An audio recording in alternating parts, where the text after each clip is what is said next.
주일을 맞이했습니다. 오늘로부터 이틀 전인 지난 금요일 1월 6일은 주현절이라고 불리는 날이었습니다.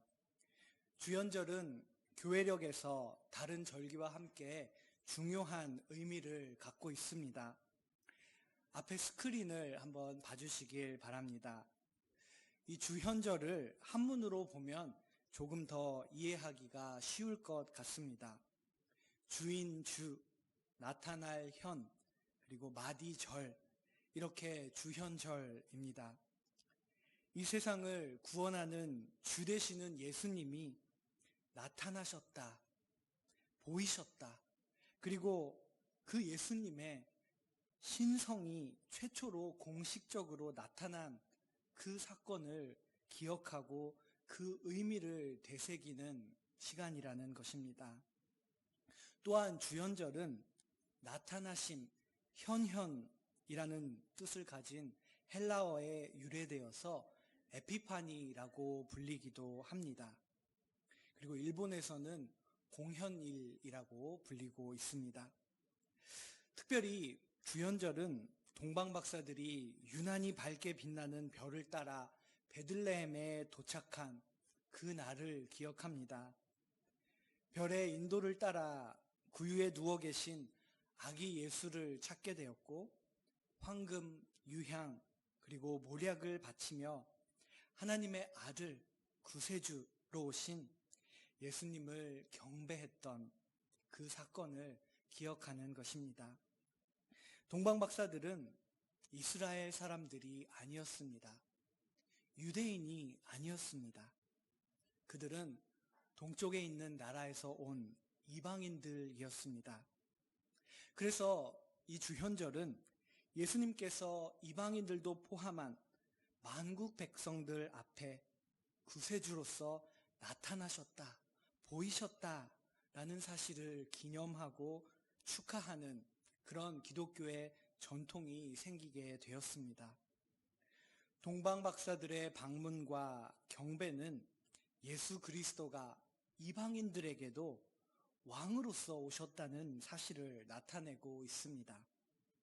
예수님은 모든 왕 중에 왕이시요, 어떤 한정된 사람들만의 왕이 아니신 만국 백성의 메시아이시다라는 것을 나타내고 있는 것입니다. 4권의 복음서가 있습니다. 그 중에서 마태복음만이 동방박사들과 아기 예수의 만남을 전하고 있습니다. 복음서 기자 마태의 큰 특징 중에 하나는 구약 선지자들의 예언을 예수 그리스도를 통하여 성취되었다, 예수 그리스도가 예언의 성취이다라는 것을 다른 복음서에 비해 강조하고 있다라는 것입니다. 그리고 예수님께서 다윗의 후손으로 오셨다, 다윗의 왕가의 후손으로 오셨다라는 것을 마태는 특별히 강조하고 있습니다. 그런 마태복음의 특징이 오늘 본문 가운데 특별히 2절에서도 나타나 있는 것을 볼 수가 있습니다.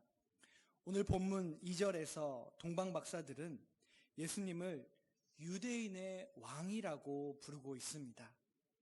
유대인의 왕으로 나신 이가 어디 계시냐? 우리가 동방에서 그의 별을 보고 그에게 경배하러 왔노라 하니. 이 유대인의 왕이라는 표현에는 특별한 의미가 있습니다. 유대인들에게 다윗의 자손이라는 말이 메시아를 나타내는 별칭이었던 것처럼 박사들이 사용하고 있는 이 유대인의 왕이라는 이 표현도 단순히 유대인들만의 왕을 나타내는 것이 아니라 이방인들에게도 기다리고 기다렸던 대망의 메시아를 나타내고 있는 표현이라는 것입니다. 박사들의 고향은 오늘 마태복음의 동방이라고, 그들은 동방에서 왔다고 기록되어 있습니다. 그렇지만 이 동방이라는 곳이 정확히 어디인지 우리는 알 수가 없습니다. 가능성이 높은 곳으로서 성경을 연구하는 학자들은 바빌론에서 왔을 것이다 라고 말합니다. 구약 성경의 다니엘서를 보면 느부갓네살 왕은 자기가 꾼 꿈의 풀이를 시키기 위해 다니엘을 불러오는 장면이 나옵니다. 이때 다니엘은 바빌론에 있었던 지혜자, 술객, 박수, 점쟁이에 대해서 다니엘서 2장 27절에서 이야기하고 있습니다. 이 부분에서 가장 마지막 부분에 나오고 있는 점쟁이라고 번역된 이 단어가 별을 관찰하면서 그리고 점을 봤던 점성술 학자로 생각되는 단어입니다. 고고학적으로 볼 때도 이 고대 바빌로니아 제국에서는 천문학의 시발점인 이 점성술이 굉장히 발전해 있었다라는 사실이 알려져 있습니다. 하늘의 별을 보면서 연구하던 박사들이 유대인의 왕, 모든 만국 백성의 메시아를 찾아 멀리 예루살렘까지 온 것을 볼 때에 그들 또한 구세주, 만국의 참된 왕을 계속해서 기대하고 찾고 있었지 않을까 생각이 됩니다. 별은 인간의 힘으로 만들어낼 수도 없고 인간의 힘으로 움직일 수도 없는 것입니다. 다시 말하면 인간의 영역을 초월한 곳에 있는 것입니다.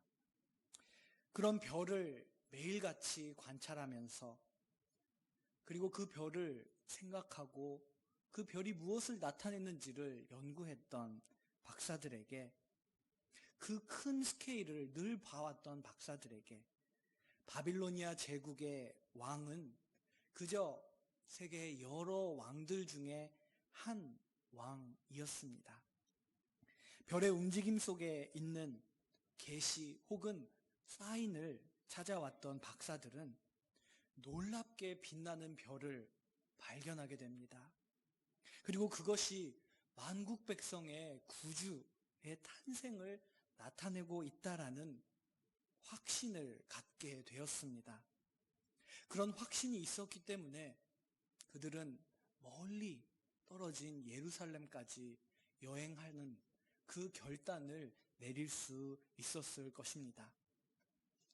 우리들도 살아가면서 인간의 힘으로 어떻게 할 수 없는 이 자연의 위대함 혹은 자연의 맹렬함을 체험할 때가 있습니다. 그럴 때에 여러분은 무엇을 생각하십니까? 신앙이 없는 사람이라 할지라도 자신을 초월하는 존재에 대해서 생각하고 또 느끼는 것이 있을 것입니다. 우리가 살아가고 있는 일본도 자연 숭배가 많이 이루어지는 지역, 나라 중에 하나입니다. 자연과 함께 살아온 사람들은 때로는 자연을 두려워하고 때로는 그 자연에 감사하면서 그 자연을 소중히 여겨왔습니다. 자신을 초월한 존재를 아마 자연 속에서 인식했기 때문에 그렇게 할 수 있었을 것입니다. 그러나 우리가 분명히 알아야 할 것은 자연 자체가 숭배 혹은 경배의 대상이 될 수 없다라는 것입니다. 왜냐하면 그 자연을 창조하신 분이 계시기 때문입니다. 시편 8편 3절부터 4절을 보면 어느 고대 세계를 살았던 한 시편 기자가 하늘을 바라보면서 고백하고 노래했던 내용이 기록되어 있습니다. 주의 손가락으로 만드신 주의 하늘과 주께서 베풀어 두신 달과 별들을 내가 보오니 사람이 무엇이기에 주께서 그를 생각하시며 인자가 무엇이기에 주께서 그를 돌보시나이까. 우리들은 이 시편 기자와 같이 자연 자체를 숭배하는 것이 아니라 전 우주를 창조하시고 지금도 다스리고 계시는 하나님을 보고 바라보는 사람들입니다. 가끔 불빛이 거의 없는 곳에 가서 넓은 밤하늘에 가득한 별을 보면 마음이 넓어지는 그런 느낌을 받습니다. 하나님께서 창조하신 이 피조 세계가 얼마나 광대한지, 그리고 그 안에 하나님께서 얼마나 섬세하게 모든 것들을 배치해 놓으셨는지 자연스럽게 입에서 찬양이 흘러나오게 됩니다. 아마 동방 박사들은 이 별을 보면서 별을 예배하거나 숭배하는 것이 아니라 별이라는 그 피조물, 그 하나님의 작품을 통하여서 하나님의 위대하심을 경험하고 있었을 것입니다. 그리고 그 위대하신 창조주 하나님께서 이 세상을 구원하기 위해 구세주를, 만국 백성의 구주를 보내셨다라는 사실을 별의 움직임을 통해서 알게 되었을 때 그들의 마음은 희망으로 가득 차게 되었습니다. 박사들은 먼 길을 여행한 후에 드디어 예루살렘까지 오게 되었습니다. 그러나 안타깝게도 그 다음에 어느 곳으로 가야 할지 그들은 알 수가 없었습니다. 거의 다 왔는데 라는 초조한 마음이 들었을지도 모릅니다. 그래서 예루살렘에 살고 있는 그 지역 사람들에게 물어봤지만 그들은 유대인의 왕이라는 이 말을 듣고 두려워했습니다. 불안해했습니다. 왜냐하면 그 당시 그 지역을 다스리던 폭군으로 알려진 헤롯 왕이 있었기 때문입니다. 헤롯 왕의 눈치를 보면서 소동이 일어났을 뿐 아무도 유대인의 왕에 대해서 이야기하려 하지 않았습니다. 즉 박사들은 사람의 힘을 힘입어 구주를 찾을 수가 없었다라는 것입니다. 이 모습은 우리들에게 구세주와의 만남이 어떻게 이루어지는지 나타내고 있습니다. 구세주와의 만남은 사람을 통하여 이루어지지 않는다라는 것입니다. 아무리 사람들에게 물어도 박사들은 구세주가 있는 그 곳에 갈 수 없었습니다. 그러나 오늘 본문 9절을 보면 그런 상황에서 박사들을 인도한 것은 다시 한번 별이었다라는 내용을 볼 수가 있습니다. 다시 말하면 사람이 아닌 하나님의 인도하심을 통하여 그들은 구세주가 계신 곳으로 가게 되었다. 인도하심을 받게 되었다라는 것입니다. 오늘 본문 9절에는 갈새 동방에서 보던 그 별이 문득 앞서 인도하여 가다가 악이 있는 곳에 곧 위에 머물러 서 있는지라라고 이 별의 인도하심에 대해 기록하고 있습니다. 우리들이 예수 그리스도를 영접한 그 과정도 아마 동일했을 것입니다. 여러분은 사람들의 이야기를 들었기 때문에 혹은 여러분 스스로의 노력으로 예수 그리스도를 향한 믿음을 얻게 되지는 않으셨을 것입니다. 그것은 하나님께서 허락하셔야만 이루어질 수 있는 일이고 하나님의 영이신 성령의 역사로 예수가 나의 그리스도다, 나의 구주다라는 믿음이 생기게 된다라는 것입니다. 박사들을 구주께로 인도한 것은 하나님께서 움직이는 별이었습니다. 하나님께서 박사들과 아기 예수와의 만남을 허락하시고 인도하셨다라는 것입니다. 구세주가 계신 그곳으로 인도하는 길이 다시 보이자 동방에서 온 이 박사들은 감격하고 있습니다. 오늘 본문 10절 말씀입니다. 다시 한번 우리 같이 10절 짧은 말씀 함께 읽어보도록 하겠습니다. 마태복음 2장 10절의 말씀입니다. 그들이 별을 보고 매우 크게 기뻐하고 기뻐하더라. 이 말씀에 기록된 그대로 매우 크게 기뻐하고 또 기뻐하였다. 반복하여 기뻐했다라는 말이 사용되고 있습니다. 즉 박사들 마음속에 기쁨이 충만했다, 넘쳐났다라는 것을 나타내고 있는 표현입니다. 마태복음서 안에는 이런 기쁨에 충만한 믿음의 사람들의 모습이 여러 곳에 기록되어 있습니다. 박사들이 이 10절에서 느꼈던 그 기쁨은 아마도 예수님께서 죽으셨다가 다시 부활하셨을 때, 예수님께서 죽으셨다는 그 절망 속에서 부활의 소식을 접했던 여인들, 그 여인들의 기쁨과도 같은 큰 기쁨이 아니었을까 생각해 봅니다. 마태복음 28장 8절에서는 이렇게 기록하고 있습니다. 그 여자들이 무서움과 큰 기쁨으로 빨리 무덤을 떠나 제자들에게 알리려고 다름질할세.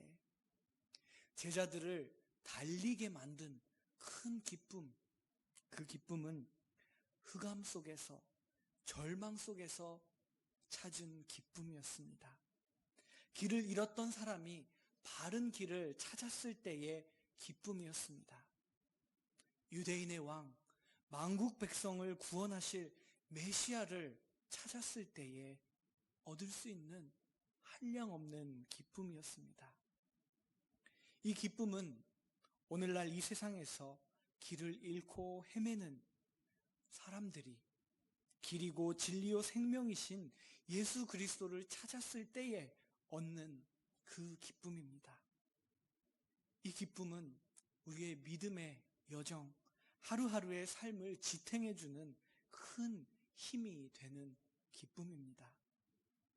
크게 기뻐하고 기뻐하는 박사들은 드디어 만국 백성의 구주 앞에 나아가게 됩니다. 본문 11절 말씀입니다. 집에 들어가 아기와 그의 어머니 마리아가 함께 있는 것을 보고 엎드려 아기께 경배하고 보배합을 열어 황금과 유향과 몰약을 예물로 드리니라.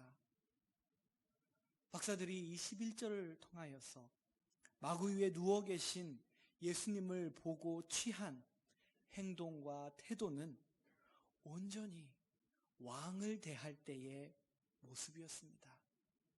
그들은 냄새나는 마구유에 있지만 그들 앞에 누워 계신 그 분이 왕이다라는 사실을 인지하고 있었다라는 것입니다. 박사들은 이때에 자국 바빌로니아의 왕이 아닌 유대의 당시의 권력자였던 헤롯 왕도 아닌 그리고 로마 제국 가운데 신으로 여겨졌던 황제 아우구스투스도 아닌 만국 백성의 구주로 태어나신 예수님을 왕으로 모시고 엎드려 경배했다라는 것입니다. 그 이유는 명확합니다. 이 왕은 이 지상의 어떤 왕들과도 달리 본체 하나님이신 분이 육체를 입고 이 땅에 오셔서 우리와 함께 계신다는 임마누엘의 소식을 나타내는 왕이시기 때문입니다. 우리가 맞이한 이 주현절의 놀라운 감동과 기쁨은 동방박사들이 예수 그리스도 앞에 엎드려 경배했던 그때의 감동과 감격과 기쁨인 것입니다. 그러나 안타깝게도 박사들의 이 기쁨과 감동은 그 이후에 많은 사람들에게 나누어지지 않았습니다.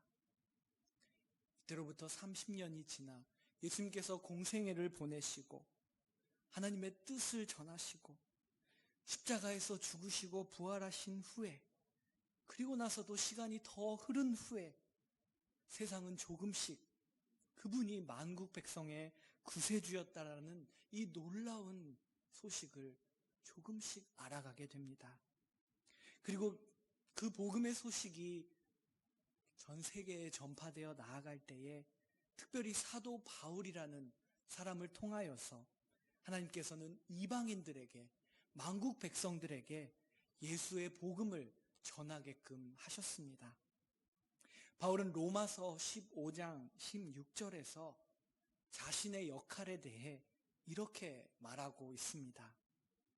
이 은혜는 곧 나로 이방인을 위하여 그리스도 예수의 일꾼이 되어 하나님의 복음의 제사장 직분을 하게 하사 이방인을 제물로 드리는 것이 성령 안에서 거룩하게 되어 받으실 만하게 하려 하심이라. 바울은 스스로를 이방인을 위하여 그리스도의 일꾼된 자라고 표현하고 있습니다. 예수님께서 만국 백성의 구세주로 베들레헴에 탄생했음에도 불구하고 그 놀라운 기쁨의 소식, 그 복음은 많은 사람들이 듣지 못하고 많은 사람들은 인지하지 못했습니다. 바울은 많은 이방 세계에 있는 사람들에게 그 놀라운 소식을 전하는 일꾼이 되었다. 복음의 제사장이 되었다라는 것입니다. 그 바울의 역할, 그리고 많은 사도들과 전도자들을 통하여서 이방인들이 거룩하여지고 하나님께서 기뻐 받으시는 제물로 바치어지게 되었다라는 것을 바울은 말하고 있습니다. 바울과 이후에 많은 복음 전도자들을 통하여 예수님께서 만국 백성의 구세주로 오신 기쁨의 소식이 전 세계에 전파되어지게 됩니다. 이 주현절의 기쁨이 퍼지고 또 퍼지면서 2배가 되고 3배가 되고 배가 되어 나아가는 모습을 우리는 기독교 역사를 통해서, 교회사를 통해서 볼 수가 있습니다. 그리고 오늘날 유대 땅 베들레헴으로부터 멀리 동쪽 끝에 있는 한국 땅에도, 또 이 일본 땅에도 그 복음의 소식이 전해지게 되었습니다. 그렇기 때문에 우리는 지금 이 순간 이 주현절의 기쁜 소식을, 예수님께서 우리들에게 나타나셨다라는 이 기쁜 소식을 함께 기념하고 기뻐하고 나눌 수 있는 것입니다. 이렇게 예수 그리스도와 만난 사람들이 어떠한 삶을 살아가야 할 것인지, 어떠한 길을 걸어야 할 것인지, 오늘 본문의 마지막 절인 12절은 우리들에게 이야기하고 있습니다. 12절에는 이렇게 기록되어 있습니다.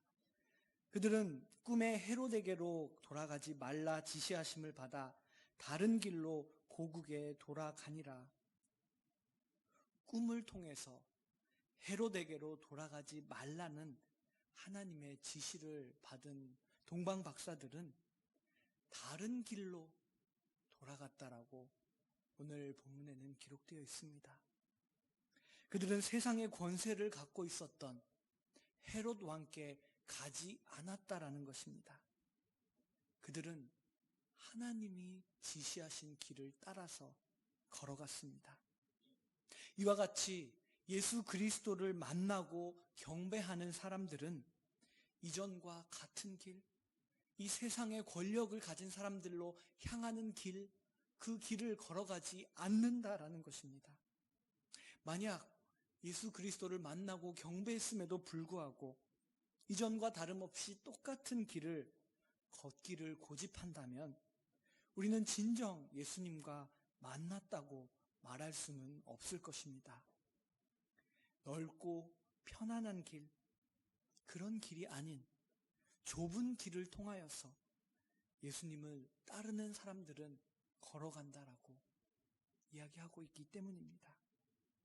만약 우리가 이 길을 포기한다면 우리들에게 나타나신, 우리들에게 현현하신 예수님은 아무리 우리들 앞에 나타나셨지만 그저 우리를 스쳐 지나가시는 그런 분에 불과하지 않을 것입니다. 동방 박사들은 이 고대 세계에 있어서 당시의 지성과 과학을 대표하는 사람들이었습니다. 그들은 예수 그리스도를 만나자 이전에 포기할 수 없었던 권력과 명예와 그들의 부유함까지도 주저없이 구유 옆에 내려놓았습니다. 엎드려 아기 예수를 경배하고 그리고 돌아갈 때에는 이전과는 다른 길을 걸어갔다라고 오늘 본문은 이야기하고 있습니다. 주연절을 기억하는 오늘 이 주일날 만국 백성의 구세주가 본체 하나님이신 그분께서 우리와 같은 육신의 모습으로 오신 이 놀라운 사실에 감격하고 기뻐하며 그 만남을 통하여서 이 땅의 길과는 다른 길, 예수 그리스도를 따르는 그 길을 걸어가는 우리 모두가 되기를 소망합니다. 기도하겠습니다. 사랑과 은혜가 풍성하셔서 우리를 보살피시고 우리를 구원하시고 이끄시는 하나님 아버지, 오늘 이 주일 아침 저희들에게 하나님 말씀을 통하여 기쁨을 주시고 그 기쁨에 넘쳐났던 사람들을 나눔으로써 우리들 마음속에도 넘치는 기쁨을 얻게 하시니 감사합니다. 우리가 누구를 경배하고 있는지, 우리가 누구를 예배하고 있는지, 우리가 어느 길을 걸어가고 있는지 오늘 말씀을 통해서 돌아보았습니다. 우리 안에 만국 백성의 왕으로 오신, 구주로 오신 예수 그리스도를 온전히 경배하고 엎드려 숭배하는 그런 믿음의 삶이 계속해서 이루어질 수 있도록, 그리고 그 삶 가운데 기쁘고 기쁜 충만한 기쁨이 넘쳐날 수 있도록 인도하여 주시옵소서. 감사드리며 예수 그리스도의 이름으로 기도드립니다. 아멘.